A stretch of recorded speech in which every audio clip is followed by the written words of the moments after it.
बड़ी दुखी मन से इन्होंने घर को त्यागने का मन बनाया और जाने लगे, देवहूति संभालो अपनी 9 बेटियों को, मैं तो चला।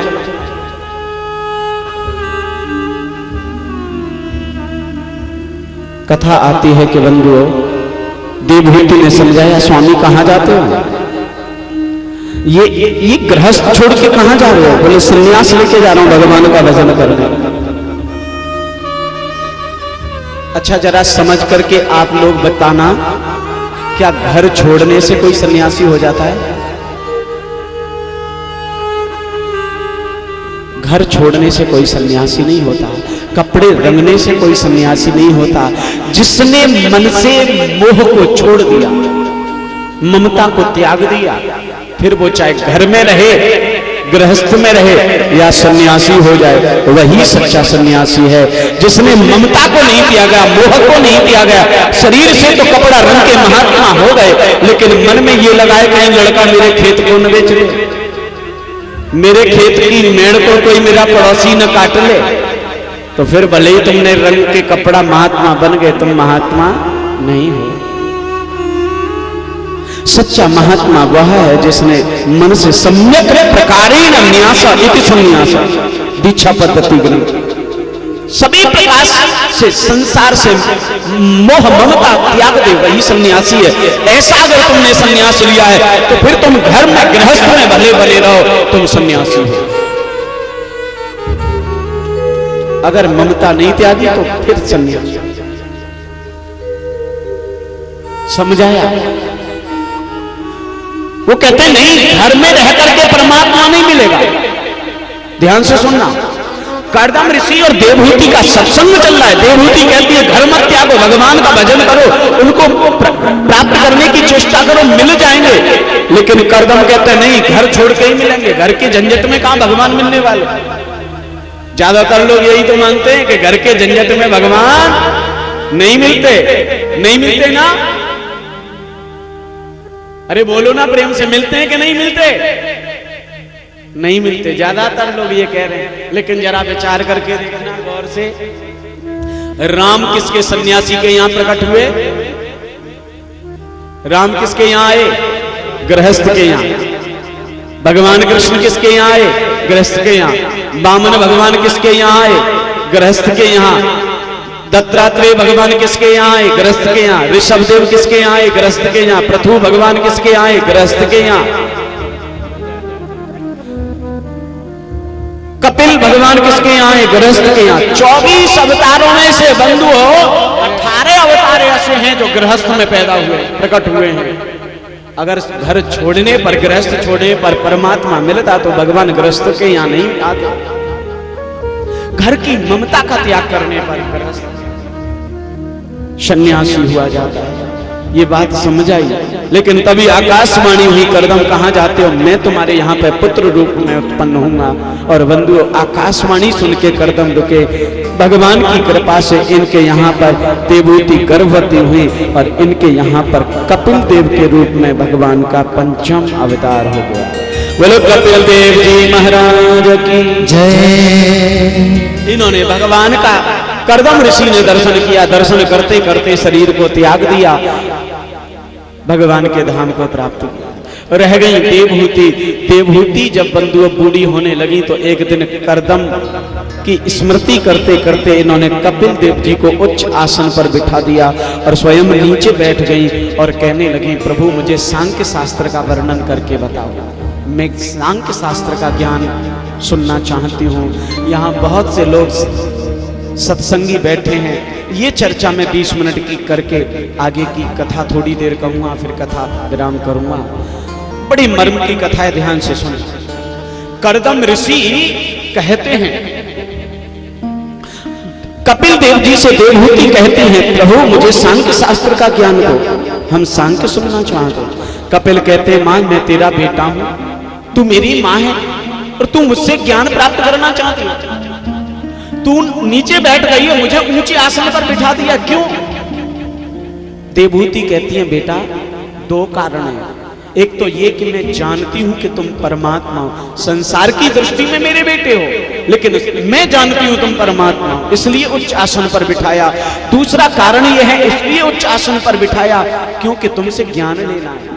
और जो ज्ञानी होता है ना, वो सबसे बड़ा माना जाता है। कोई आयु बड़ा होता है, आयु विद्या वला वृद्धम धन वृद्धम आयु वृद्धास तथैव च ते सर्वेपि ज्ञान वृद्धाश्च किंकरास्य से किंकर। जो ज्ञान में बड़ा होता है ना, वो पूजनीय होता है। फिर नाते में, उम्र में, धन में, बल में, ताकत में, किसी में बड़ा हो वो बड़ा नहीं, जो ज्ञान में बड़ा है वो बड़ा। कपिल देव जी महाराज उच्च आसन पर बिठाए हैं। और आपके ज्ञानार्थ बता दूं बंधुओं, जब सुखदेव जी कथा सुनाने के लिए पधारे ना, तो सब ऋषि खड़े हो गए। यहां तक कि उन ऋषियों में सुखदेव के पिता व्यास जी भी थे, उनके बाबा पाराशर ऋषि भी थे। लेकिन जब सुखदेव पधारे तो उन्होंने भी खड़े होकर के उनको प्रणाम किया। यानी पिता ने और दादा ने नाती को प्रणाम किया। ये ज्ञान वृद्धास तथैव च, ज्ञान में जो बड़ा है वो पूजनीय होता है। कई जगह क्या होता है ना, मैंने कई जगह सुना है, अरे साहब ये तो तुम्हारे फलाने फलाने रिश्ता में लगते हैं, तुम इनसे भागवत कैसे करा लोगे, तुम्हें पैर छूने पड़ेंगे। यहां बाबा ने, पाराशर ऋषि ने सुखदेव जी को प्रणाम किया खड़े होकर, वो बाबा हैं। और पूजनीय कोई व्यक्ति होता है क्या, उसका ज्ञान पूजनीय होता है। अगर मान लीजिए मुझे ज्ञान ना हो तो तुम में से जो बड़े बूढ़े सामने नीचे बैठे, कोई बड़े बूढ़े इनके सामने मैं ऊपर बैठ सकता था क्या तुम मुझे वो सम्मान दे पाते?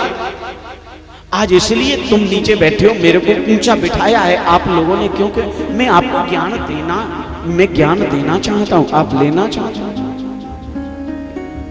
करदम ऋषि कहते हैं, माँ तू माँ है और नीचे बैठी है। बोले नहीं, तुम पिता हो जगत के, मैं जानती हूं, मुझे सांख्य शास्त्र। तब कपिल देव ने सांख्य शास्त्र का ज्ञान दिया। सुनिएगा जरा ध्यान से, सांख्य शास्त्र 6 शास्त्र हैं हमारे यहाँ पे। शब्द शास्त्र, व्याकरण शास्त्र, छंद शास्त्र, वैयक्तिक शास्त्र, न्याय शास्त्र, सांख्य शास्त्र। ये 6 शास्त्रों में से एक शास्त्र है सांख्य। और सांख्य शास्त्र जो नाम रखा गया ना, संख्या शब्द से रखा गया। संख्या शब्द में घञ्य प्रत्यय हुआ, घञ्य प्रत्यय में अटका आगम हुआ, अटके आगम में से टकार का तस्य लोप है, से लोप होने पर केवल आ बचा। और वो जो आ बचा ना, उसको संख्या के सामने जोड़ा तो शब्द बना सांख्य। ये व्याकरणिक दृष्टि से, साधारण अर्थ में मैं आपको समझा दूं, सांख्य शास्त्र का मतलब है संख्या के द्वारा जीवात्मा परमात्मा की स्थिति और शरीर की स्थिति का ज्ञान कराने वाला ग्रंथ ही सांख्य शास्त्र। परीक्षित कहने लगे, सुखदेव जी महाराज संख्या के द्वारा जीवात्मा परमात्मा शरीर का ज्ञान? बोले कैसे? तो सुनो कपिल उपाख्यान को। कपिल देव जी कहते हैं, मां देवभूति, ये हमारा जो शरीर होता है,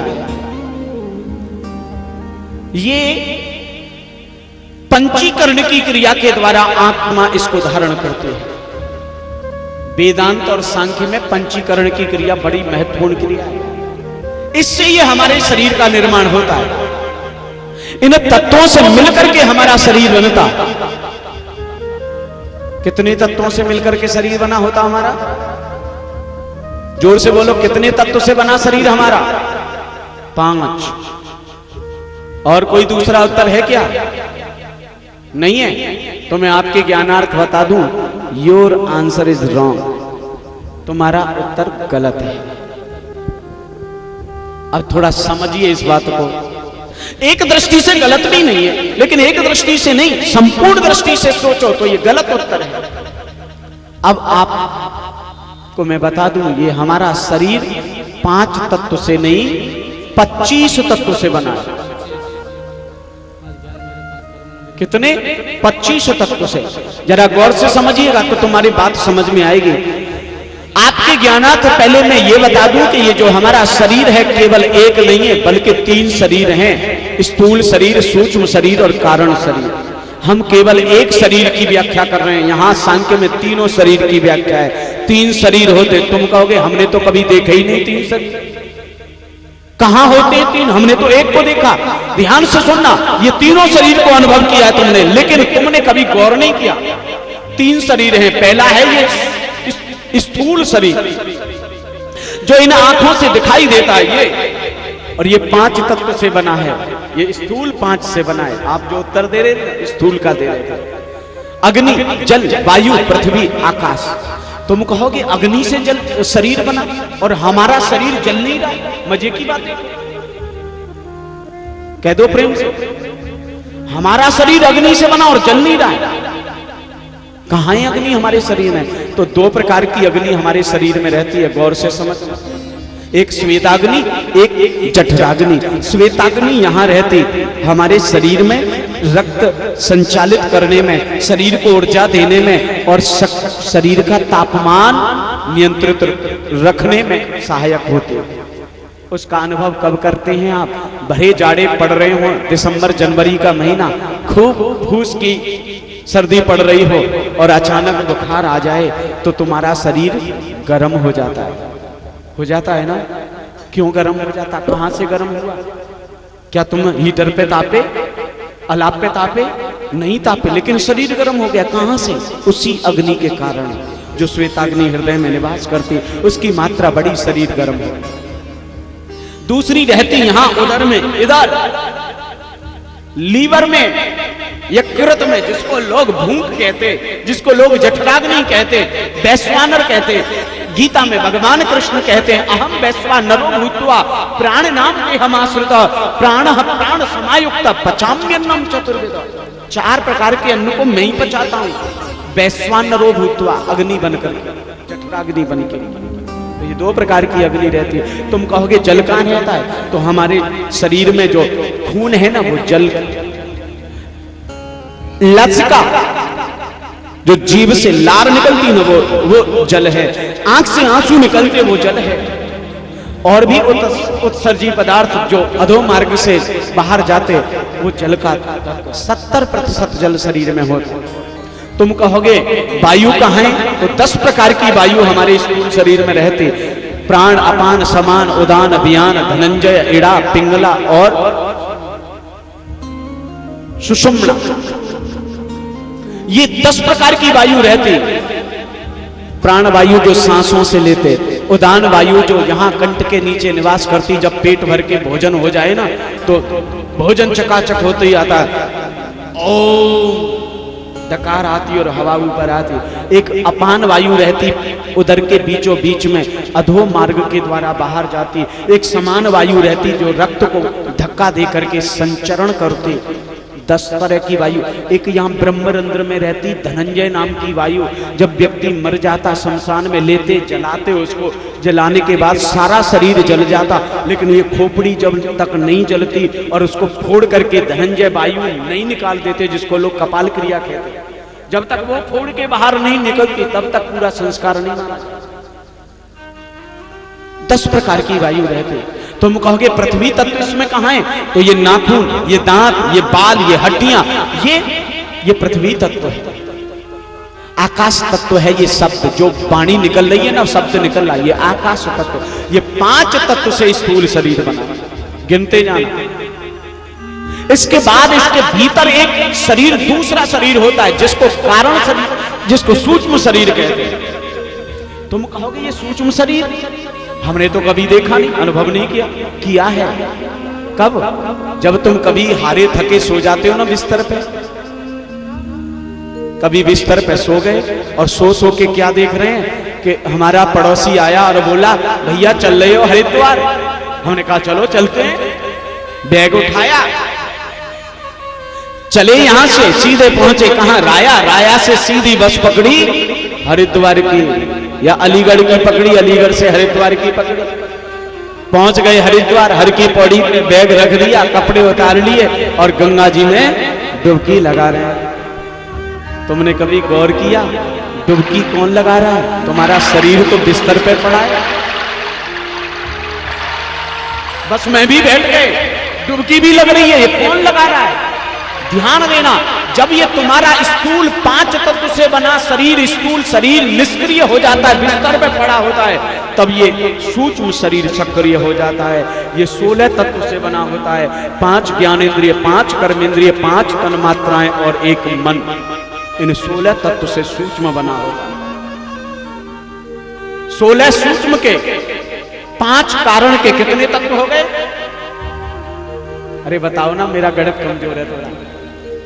21 तत्व। तीसरा शरीर है कारण। जैसे पत्ता गोभी देखिए ना, पत्ता गोभी की एक परत उघाड़ो, अंदर दूसरी निकल आती, उसको उघाड़ो, तीसरी निकल आती। ऐसे ही स्थूल, स्थूल के भीतर सूक्ष्म, सूक्ष्म के भीतर है कारण शरीर, जो 4 तत्व से बना है। कौन कौन से? चित्त, बुद्धि, अहंकार, जीवात्मा। चित्त, बुद्धि, अहंकार, जीवात्मा। ये जीवात्मा है ना, जो इस शरीर तीनों को चलाती है, वो सबसे भीतर वाले शरीर में है, जिसमें चित्त है, बुद्धि है, अहंकार है, जीवात्मा है। वो शरीर ही पूरे दोनों शरीर को संचालित करता है। इस 4 कारण के, 16 सूक्ष्म के और 5 स्थूल के कितने हो गए? अरे बोलो ना, कितने तत्व हो गए? 25। अब ध्यान से, कभी भी कोई पूछे तो बताना 25 तत्व से शरीर बना। बोलो कृष्ण कन्हैया। कपिल कहते मां देवहूति पिता का तेज और माता के ओज का सहारा लेकर के ये जीवात्मा शरीर का निर्माण करके शरीर में प्रवेश करते हैं। और माता का ओज, पिता का तेज जब मिलता तो कललम द्वैकरात्रेण पंचरात्रेण बुद्बुदम तसाहेन चकरकंदो पैस्यन्यम्बा समाहित। 5 दिन के, शुरू के 5 दिन में माता के तेज और ओज का मिश्रण मिलकर के ये मां के उदर में जाता तो ये कलल की तरह होता है, झाग की तरह होता है। जैसे ही 10 दिन इसको माता के गर्भ में होते, बेर के समान आकृति बना लेता। और जब इसको 10 से ज्यादा 1 महीना का समय बीत जाता मां के गर्भ में, तो एक मांस के पिंड के रूप में बन जाता। दूसरे महीने में माता के गर्भ में यह शरीर बंधु मांस के लोथड़े में परिवर्तित हो जाता। और जैसे ही तीसरा महीना होता, इसके अंग प्रत्यंग बनने लगते। चौथा महीना आता तो इसमें सप्त धातुओं का प्रवेश हो जाता। हड्डी आ जाती, रोम आ जाते, त्वचा आ जाती, मांस आता, मंजा आती, रक्त आता, वीर्य आता, ये सप्त धातुओं का प्रवेश हो जाता। और 5वें महीने में माता के गर्भ में जब जीव होता, शरीर होता, तो इसमें जीवात्मा प्रवेश कर जाता। तब ये माता के शरीर में गति करने लगता। माता कहती ये बालक गति कर रहा है। 6वां महीना जब माता के गर्भ में इस जीव को होता तो बंधुओं 6वें महीने में इसको भूख प्यास लगने लगती। फिर जब भूख प्यास लगती तो बंधुओं ये खाने लगता। कहां से खाता मालूम है? तभी ये झिल्ली में लिपटा होता है। कहां से खाता आपको सबको पता होगा, लेकिन उसको अनुभव नहीं है। माता के अग्नाशय से, माता के अग्नाशय से एक नली निकलती और इस बालक के पेट के बीचों बीच में वो नली जुड़ी होती है। और माता जो खाती उसका रस बनता, वो रस लिक्विड रूप में, रस रूप में उस नली में होके जाता और उस बालक के उदर में पहुंच जाता। वो जो नली जुड़ी होती है ना, बालक जन्म लेता, संग में आती। माताएं बहनें कहती नाल आ गया, नार, इसको नार को काट दो। वो नार काटा जाता, नाभि का निशान बन जाता। वो नाभि का निशान है ना, ये वो पॉइंट है जहां से कनेक्टिंग थी माता के अग्नाशय से तुम्हारी तुम माता के पेट में खा नहीं सकते थे, पी नहीं सकते थे, तब इसी माता के खाए हुए अन्न से तुम्हारा शरीर बना है। सोचने की बात है। और हम उस माता के कर्ज को एक क्षण में भूल जाते हैं। सोचो, तुम्हारे को उसने अपना रक्त पिलाया है, खून पिलाया है तुमको, अपना पचाया हुआ रस दिया है तुमको जीवन दिया है उस माँ ने। दुनिया में सबके कर्ज से आदमी चुकता हो सकता है, लेकिन माँ का कर्ज कभी चुका नहीं सकता, क्योंकि जो माँ करती है ना वो कोई नहीं, ब्रह्मा भी नहीं करते, भगवान भी नहीं करते जो माँ करती है। माँ जो खाती उसको भोजन में बना के बच्चे के उदर में पहुंचाती। 7वें महीने में इसको अनुभूति होने लगती, ज्ञान होने लगता। ये जो सुनता, जो देखता, माता जैसा सुनती, मनन करती, देखती, उसका सबका ज्ञान इसको मिलता। और 7वें महीने में इसको अनुभूति और ज्ञान होने लगता। परिणाम यह होता, ये सीखने लगता माता के गर्भ में। तुमने सुना होगा अभिमन्यु माता के गर्भ में चक्रव्यूह तोड़ने की विद्या सीख गया। अष्टावक्र गर्भ से ही अपने पिता को टोक दिए, हे पिताजी तुम गलत वेदांत। शुक्रात नाम का एक एस्ट्रोलॉजर और फिलोसोफर, उसने तो गर्भ में से अपने पिता को टोक दिया, हे पिता तुम गलत वेद पढ़ते हो। 7वें महीने में जीव को सारा ज्ञान होने लगता। माता जैसा सोचती, सुनती, मनन करती, वैसा बालक होने लगता। लेकिन माँ का खाया हुआ अन्न इसको परेशान करता। 7वें महीने में माताएं बहनें गर्भवती होती तो क्या खाती? कभी ये खट्टा खाती, कभी ये मीठा खाती, कभी ठंडा खाती, कभी गरम खाती, कभी गोलगप्पे खाती, कभी कभी तो मिट्टी के मटके फोड़ फोड़ के खाती। जो खाती, कभी कभी तो मिर्च मसाले का, तेज मसाले का, चकाचक गरम मसाले का खाना खाती, चटपटा। अब वो चटपटे का खाना खाया, उसका रस बना, वो रस जो बना वो भी चटपटा है। वो नली के द्वारा उस बालक के शरीर में गया। उस शरीर, बालक का शरीर बड़ा कोमल होता, उसकी त्वचा बड़ी कोमल होती। वो मिर्च मसाले का रस जब जाता तो उससे बालक को जलन होती। और जब बालक को जलन होती तो ध्यान से सुनना, ये बालक छटपटाता। तो क्या करता? ये बाईं तरफ भागता। जब बाईं तरफ भागता तो देखता कि बाईं तरफ आंतों में मल भरा हुआ है, विष्ठा भरी हुई है। विष्ठा, माता के पेट में विष्ठा खाया है ना, उसकी विष्ठा बनी कि नहीं? वो विष्ठा भरी हुई है। उसको देखा, बदबू, गंदगी देखी, भागा वहां से, नहीं नहीं ये तो गंदगी भरी है। दाईं तरफ गया, दाईं तरफ गया तो देखा एक झिल्ली में मूत्र भरा हुआ है। ओहो, मूत्र को देखा, वहां से भी करना, इधर जाए तो मल, इधर जाए तो मूत्र, ऐसी गंदगी और बदबू को इसने देखा, छटपटाने लगा, प्रभु कैसे भी इस नरक से निकालो। आप देखते होंगे घर में अगर कोई वॉशरूम में, टॉयलेट में अगर कोई पानी नहीं डाले और तुम टॉयलेट जाओ, कितनी भागने की पड़ती है, भागो यहां से, गंदगी है।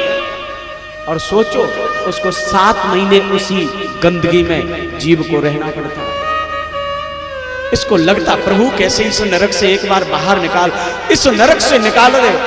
क्यों डाला इस नरक में? भगवान कहते इसलिए डाला क्योंकि तूने पाप किए, तूने लोगों को सताया, तूने झूठ बोला, तूने अपना जीवन संसार के लिए लगा दिया, तूने संसार में ही जीवन बिता दिया, इसलिए तुझे डाला।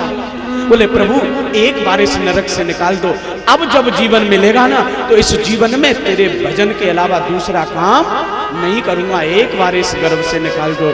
8वें महीने, ये 8वें महीने, पूरे महीने माँ के गर्भ में स्तुति करता, प्रार्थना करता भगवान की, भगवान दया करके इसको 8वें महीने में या 9वें महीने में प्रसूति वायु के माध्यम से इसको जन्म दे। और जब जन्म देते तो बंधुओं, भूमि परतवा डाभर पानी और जग जीवै माया। दया की भगवान ने कि तुम्हें मानव का शरीर दिया, रीझ गया वो तुम्हारी प्रार्थना।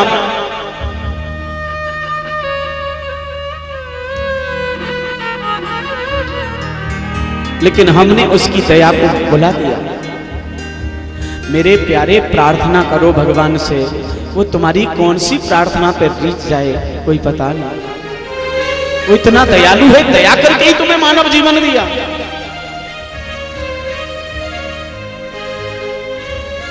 उसकी दयालुता को नहीं भुलाना चाहिए।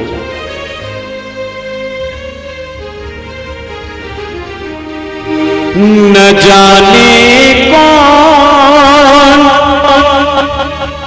से गुण पर दयानिधि अरे बीज जाते हैं।